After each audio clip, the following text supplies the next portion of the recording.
Hello and welcome to the Power Pod. I'm your host, Matthew Cohen, and today we actually have a guest that quite a few of you have been asking for in the comments section.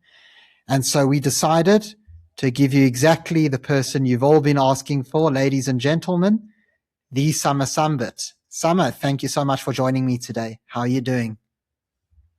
The honor's mine, Matt. Thanks very much for welcoming me into the Power Pod.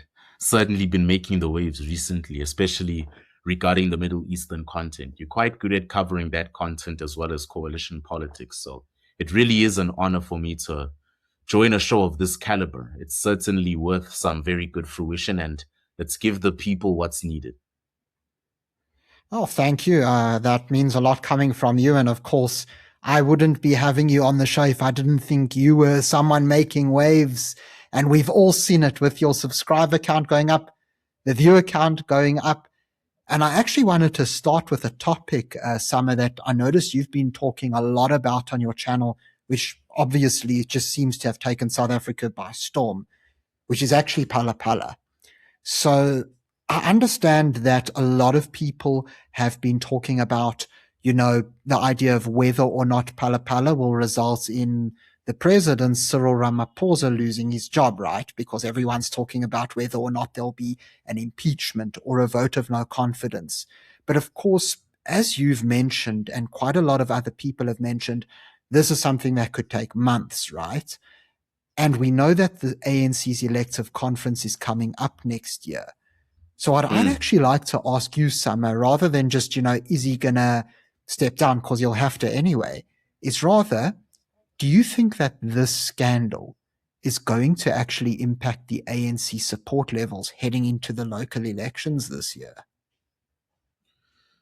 So the ANC has been a dead horse since the 2024 elections.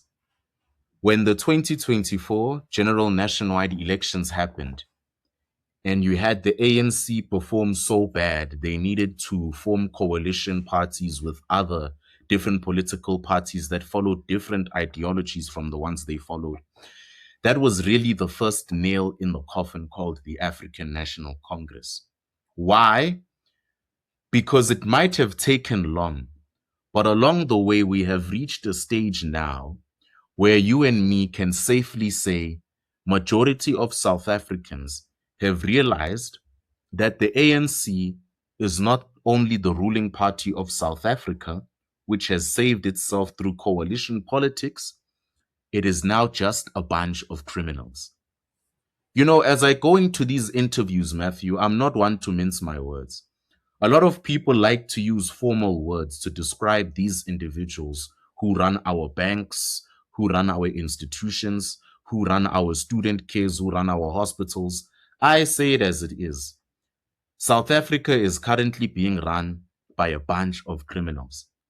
And I can prove it to you through the Madlanga Commission, which is currently not investigating whether your government is corrupt or not. They're investigating how bad it is.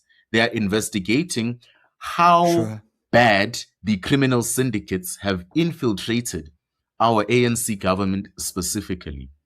The ANC, by the way, Matthew, also knows that this is their endpoint. They know that this is the dead end. They know that the ANC will never reach the heights they've reached again. And I can also verbally prove that to you with them looting as much money as possible until the coming municipal elections. How? Number one, the city of Johannesburg currently owes over 50 million rand. When I say over 50 million rand, I am shortening the amount by a massive proportion. The city of Johannesburg is owing billions of rands. Billions.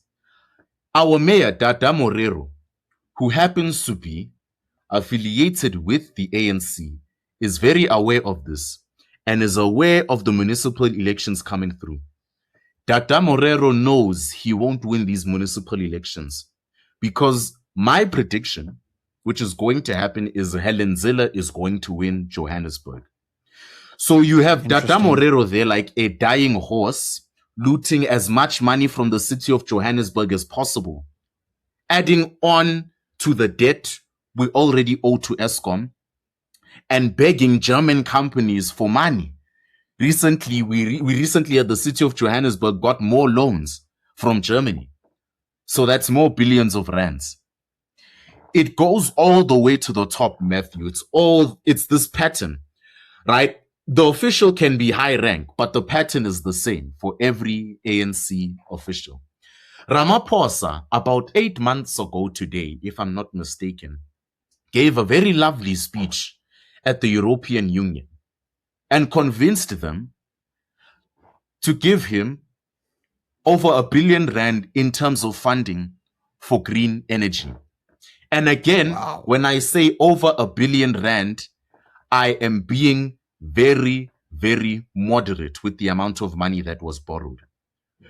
But because of the fact that I am not able to specify the exact amount, I want to give you an idea of how much money was given, which barely anyone has ever heard of, by the way, because the ANC doesn't like to tell us about times they beg big companies for money, like when Ramaphosa begged BlackRock for money about 2 months ago in the mother city of Cape Town. They are looting South Africa like we have never seen before. People thought Zuma and state capture was bad. Ramaphosa is actively proving through Phala Phala, through begging these different companies for money, through the ANC and Joburg's debt, that this is the worst case of corruption South Africa has ever seen. We are having a country ran by a criminal syndicate that is looting as much money as they can before they eventually lose a lot of the places and areas in these coming municipal elections and eventually lose in the general nationwide elections. Say Ramaphosa lives long. After the ANC loses those elections, he will die in prison. I can tell you, people thought Zuma couldn't go to prison. And once again, the law of nature proved that no matter how good or protected you think you are, Mother Nature and moral law is undefeated. Zuma slept in jail, and then came the Zuma arrest.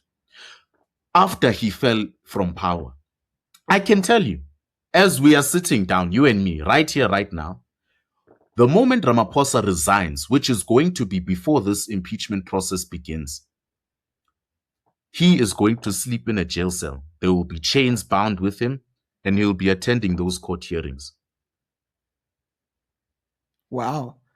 It's a very bold prediction, Summer, but I must say you've opened my eyes to something very interesting, because I think a lot of us, and this includes myself, we often tend to view different situations in isolation. So like we take a look at Phala Phala, for example, or we take a look at the Madlanga Commission and we kind of zone in on exactly what's going on at that moment in time. But I think what you've done so well here is that you've taken a step back and you're taking a look at the bigger picture and seeing how these are all just pieces in the puzzle. And so am I correct in saying, just from your assessment, that basically Ramaphosa is trying to take whatever he can, and Phala Phala is just proof of it. But then, of course, there are other people in the ANC who've done other things, like what's coming to light in the Madlanga Commission. And all of these people, including Ramaphosa and all his friends, they're basically trying to loot and take whatever they can, knowing that they're going to lose power. Is that really the essence of what you're saying? That is very true, Matthew. We are seeing a stage, we are witnessing a historic stage in South African politics where the criminals who call themselves politicians are looting as much money from South Africa as possible before they are voted out eventually in the municipal and nationwide elections in 2029. We are seeing it in real time because the ANC knows they cannot survive these coming elections. The ANC is a dead horse. The funeral is in 2029. We are right now preparing the obituary and putting the body inside the mortuary through these municipal elections. The moment as a ruling political party you lose Johannesburg, one of your main cities, the economic hub of South Africa, you have lost complete elections, because that tells you that the people living at your biggest money-making city in Africa don't believe in you. And when they don't believe in you, the economic hub of Africa, everyone else will follow after. We are witnessing a stage where the ANC needs to take as much money as possible. Ramaphosa, by the way, is doing two jobs, right? A lot of people don't actually know this. Ramaphosa is doing two jobs. His first job is to loot. He's begging BlackRock for money. He's going to the EU. His mates, like Tata Morero, are getting more debts owing Eskom. The second thing he's trying to do, Matthew, is he is trying to avoid public and eternal humiliation. How? By making sure this impeachment process does not commence. I guarantee you, there has never been a time in Ramaphosa's life where he had to learn about the law and a criminal's rights as much as now. You are seeing it for yourself, as well as everyone who will be watching this video when it's released. Ramaphosa is doing whatever he can in his power to make sure this impeachment process does not proceed. He was told that this could have happened by intelligence officials. So don't let anyone come and tell you that Ramaphosa is delaying this impeachment process because he needs time to prepare. That is not true. That's absolute nonsense. When something happens in the country, the first person informed at the top of the food chain is the president. The moment Ramaphosa wakes up in the morning, I said this when I was invited to an interview by Mike Shem at State of the Nations show. The moment Ramaphosa wakes up in the morning, there are intelligence officials giving him info on most of what is happening that is important in the state. Before you and me knew that Ramaphosa and Phala Phala would die together, he knew this was coming months in advance. In fact, he knew and was so well prepared, he had already prepared a story for the day they would catch him. What was that story? No, that couch money was actually from a Sudanese businessman for Angole cattle he never even received. That tells you Ramaphosa knows things in advance. The whole Madlanga Commission is a scam. Why? Because Ramaphosa started this to investigate how bad criminality is within our politics. He's doing that as if he doesn't know how bad it is already. You cannot tell me that you and me sitting here know more about how corrupt the ANC is than Cyril Ramaphosa, who is the top criminal himself. That is absolutely not possible. You and I don't have intelligence officials telling us and giving us info 24/7 on the latest that is happening, who is being watched, and what is going to happen weeks in advance. If you were the president for an hour, if you were in Ramaphosa's position for an hour, you would have received special information on impeachment process info that the public is going to receive perhaps a month in advance. That is how advanced our intelligence agencies are in South Africa. They need to give the president all the intel and info so that he can prepare for the counter and how to move South Africa forward. But he hasn't done that. He's done the opposite. With that info, he has managed to build a way through the law to protect himself. In fact, for the impeachment process, one of the judges he hired was the same judge that helped him bail out of the CR17 scandal. That right there tells you how advanced Ramaphosa is. A lot of people watching this don't even know that, and he's glad it's that way. The ANC's influence over mainstream media made sure of that. They are also making sure of the fact that they don't want you to know how bad things are for him right now. So back to the first point, the ANC is doing everything they can right now to make sure they loot as much as possible because the clock is ticking. This is like when back in the day, your mom would tell you at your friend's birthday party, we're going in 20 minutes. You're going to go and eat as much of the cake and drink as much of the cool drink as possible before it's time to go. For some kids, some kids would do that. Sure. Or if you liked the swimming pool, you'd make sure you just jump in there one more time before mom says it's time to go. That's literally what's happening with the ANC right now. They won't survive these elections, Matthew. If they do survive these elections, it will be by a percentage. I'll be very shocked if the ANC hits 30% in these elections.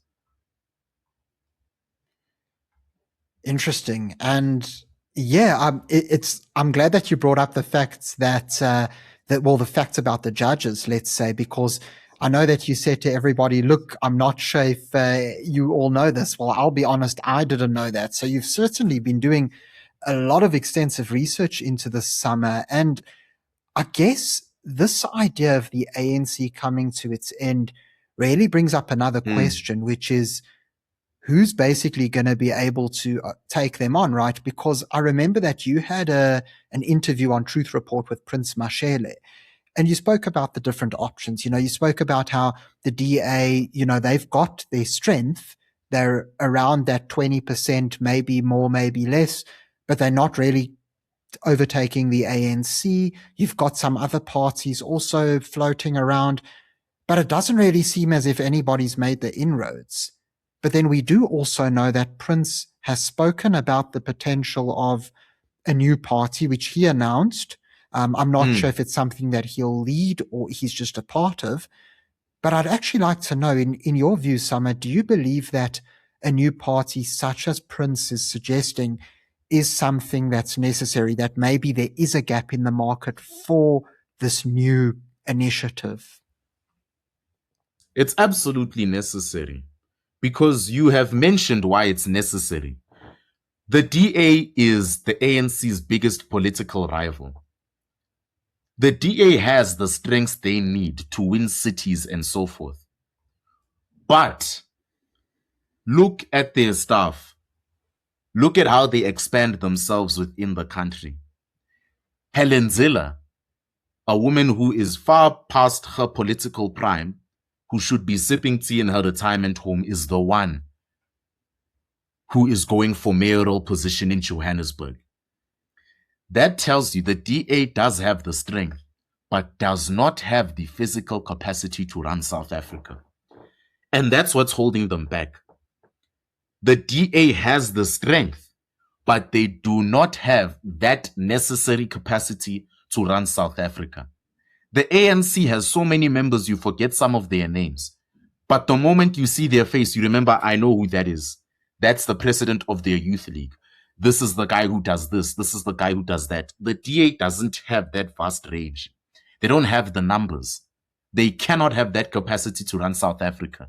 And my statement in this interview will be timeless, because people need to come back to this interview after 2029 and see what I meant. The DA can never lead South Africa because of that reason. They don't have the capacity to run South Africa.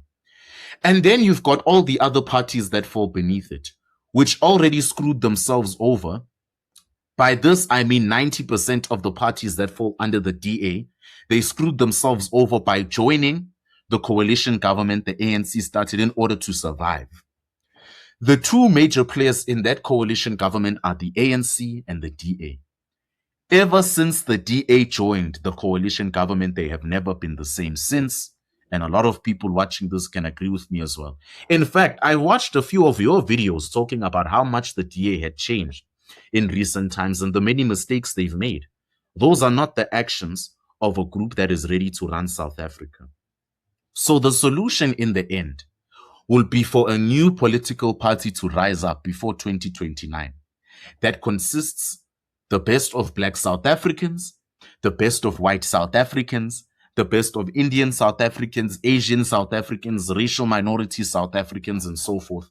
And it will be that party that leads South Africa in the end. After the ANC falls, and by fall, I mean they will fall very hard. They will be at Cope party levels of percentage. They can never even reach the 30% anymore. After they fall, their new leader, which will most probably be either Paul Mashatile, who is next in line after Cyril, or Fikile Mbalula, whoever it will be, they won't be able to run the ANC with the stamina they need to be a ruling party once again. So it will fall with whoever the new leader will be for the ANC, between Fikile Mbalula, the Secretary General of the ANC, and Deputy President of the ANC, Paul Mashele, who, by the way, is facing his own scandals involving tax and mansions, which is a whole rabbit hole to go into. So as you can see, the ANC is facing too many problems to be a competent party again. If they really want to even consider being a competent party, they need to deal with all the problems they have, starting with one, remove all the criminals in the ANC, which is approximately 99.9%. So the ANC needs to start afresh. While they do that, they will experience a terrible downfall. The DA will struggle again because they'll be getting more and more cities, but they just won't be able to get that oomph they need to run the whole country, that momentum. They won't be able to. Right. And in the end, it'll be that new party. That does make a lot of sense, Summer, because as you've described so well, it seems as if you've got a certain section of the population that's, sort of where the ANC has done well.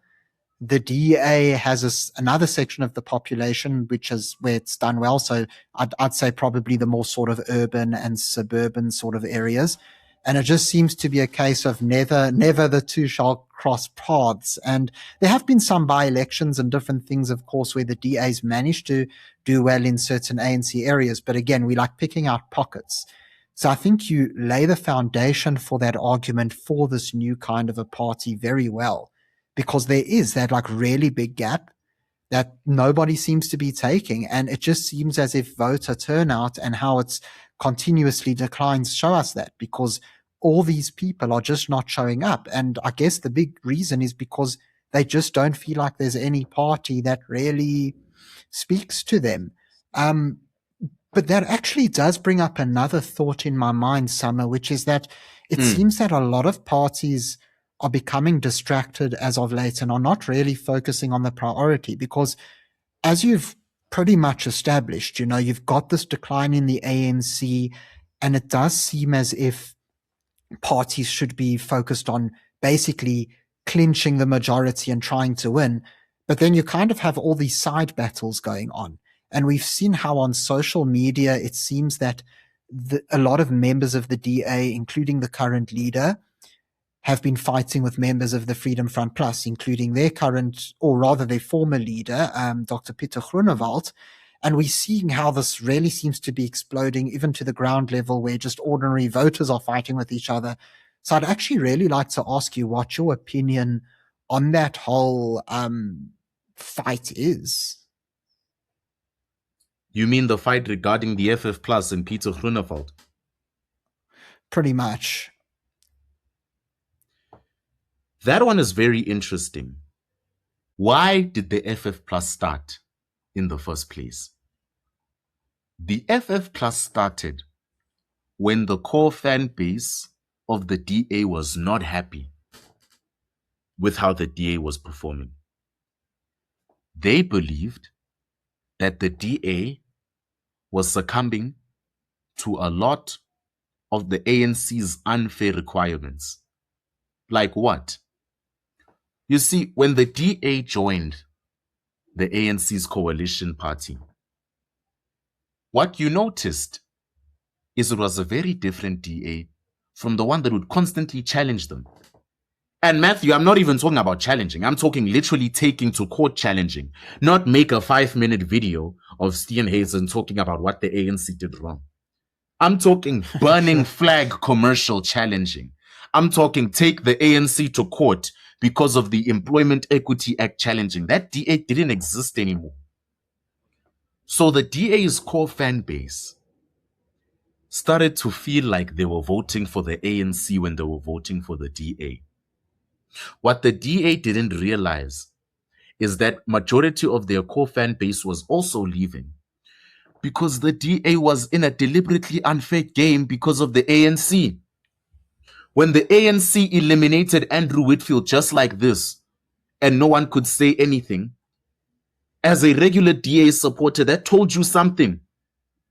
This is the coalition party, but by the looks of things, when the ANC says something, it is still final. This is not coalition politics. This is a circus. It was a circus where the ANC was the government of national unity. That's what it was. where the ANC was still making most of the decisions, and the DA was actually complaining about it in the first few months by mentioning that the ANC barely held any GNU meetings, especially regarding the future decisions they would make about very important matters like the Employment Equity Act. In fact, it was so bad, the DA felt like they were still separate from their GNU partner, which was the ANC.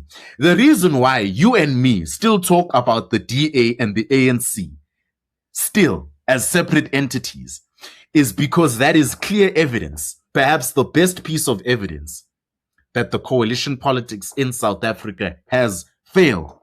There are no equals in there. It's just the ANC with a bunch of yes men, and the ANC found a way to make sure that they could still be calling the shots and making the decisions without the parties beneath them instead of next to them giving their own input. The ANC and the DA were supposed to be partners because of the coalition politics. But like Trump and Netanyahu, one said he calls the shots, the other one got angry with them. That's where the FF Plus came in now. And that's why the FF Plus is growing. Under Pieter Groenewald, South Africa's prison and correctional services system has improved immensely. He's the best minister we've had, besides Gayton McKenzie, when it comes to being the Minister of Sports. I see a lot of individuals saying, yes, but SAMA under Pieter Groenewald, the oil prices in the prisons have increased, and there's a lot of parolees undetected and untracked. By the way, in case you don't know what that one is about, recently there was a study revealed that 28,000 parolees, I'm talking serial killers, murderers, rapists, fugitives who are currently on parole, they can't be tracked right now. So we have no idea where they are. That's how bad it is. They currently cannot be tracked. And a lot of people are blaming Dr. Pieter Groenewald for that, which is where I come in and say you cannot do that because those 28,000 parolees were undetected before Groenewald came into that position of power. Under Groenewald, right, a lot of situations within the prison system have increased. So you have someone who speaks less with words and more with actions. And because of that, the FF Plus is increasing. Now you will have a fight between the FF Plus and the DA, fighting for who gets to have majority vote of not only white South Africans, but conservative South Africans who are starting to open their eyes and who are starting to make their decisions depending and basically on what has been practically proven to them. Now we are no more voting based on who's more popular. Remember, at one stage, elections used to be a popularity contest. You'll have someone vote for the ANC just because they're more popular.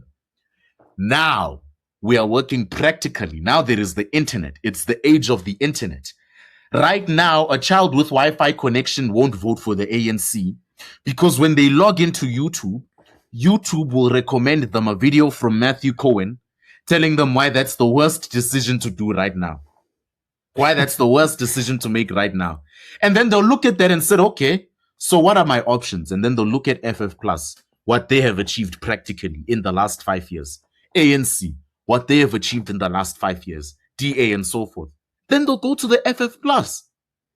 Unfortunately, right now, what we are witnessing is the FF Plus growth is slow because there's still an element of distrust amongst South Africans.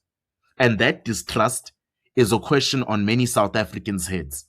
Is the FF Plus capable of running an entire country? If the DA doesn't have that capacity to do so, the FF Plus may be doing better practically, but do they have that capacity? That's the origin of the whole fight, which is more mental, really. Sure. No, that does make a lot of sense. And again, that question of size is a really important one. But Summer, thanks very much for coming onto the show. I think you've given us all a lot to think about. And I hope that those who are at home watching this find it insightful, because I certainly have. So yeah, Summer, thanks a lot for coming onto the show. I appreciate your time. Thanks very much, Matthew. You know, with YouTubers like yourself who are very good at asking questions, we could talk all day. We could talk all day, but unfortunately, good things do come to an end. And thanks very much for inviting me into the Power Pod. Hopefully your listeners and your viewers can see this video as something beneficiary to them, and we haven't wasted their time at all. Amen. I definitely am very happy to hear that. And I think that's a great message to end off on for this interview. So, yeah, thank you everybody for tuning in.